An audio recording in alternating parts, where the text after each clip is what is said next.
Welcome back to the Wasteland, my friends.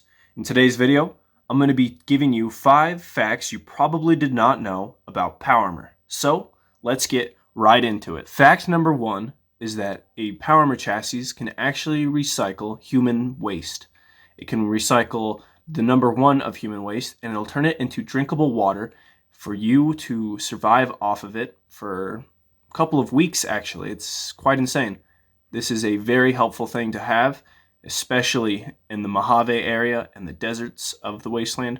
But even just out here in Appalachia, it's still hard to find purified water, so it is very, very awesome that you can actually recycle it if you're in a suit of Power Armor. Fact number 2 is that a suit of Power Armor is actually 7 feet tall and above. Not going past 8 feet, but right between. It's something that's kind of shocking at first, but just look at this comparison. A suit of Power Armor is an absolute beast, an absolute unit. It is super tall, and yeah, that's just something that I thought you guys might not know, because 7 feet is very, very tall.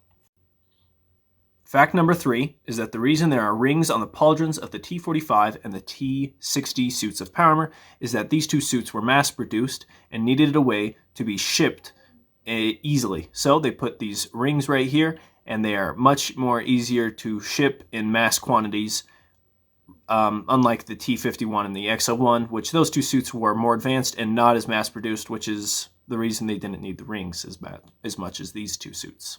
But yeah, that's the reason there are rings on the pauldrons. Fact number 4 is that the reason Power Armor is so shiny is because it uses silver to reflect energy weapons off of the armor. They don't reflect back at the attacker because that would be insanely shiny, and when you're mass producing a suit of army like this, you're not going to be able to do that, especially because it's going to be in war, and there's no way it's going to retain that much shininess through mud and grime and all of that. But yeah, that's the reason Power Armor is shiny, is so that it can reflect energy off of it to protect its user even better. Fact number 5 is that the reason Power Armor locks up when its user dies is because the US Army wanted a failsafe in case one of their soldiers died, and they didn't want China to take the suit and start using it against them, or to take the suit and reverse engineer it. Now, you can still get the person out of there after a long time, but on a battlefield, this is going to be something that's going to be a serious problem to haul out of the way, because this suit is locked. You're not getting this person out without proper tools and equipment, and on a battlefield, there's no way you're going to try to get this guy out, not unless you have time to, or the enemy is taken care of. So that is why a Power Armor suit locks up when the user reaches an untimely end. That has been all, folks, and I really hope you enjoyed this. And with all of those facts, I hope you've learned something new about Power Armor, and may the Wasteland treat you with peace and prosperity.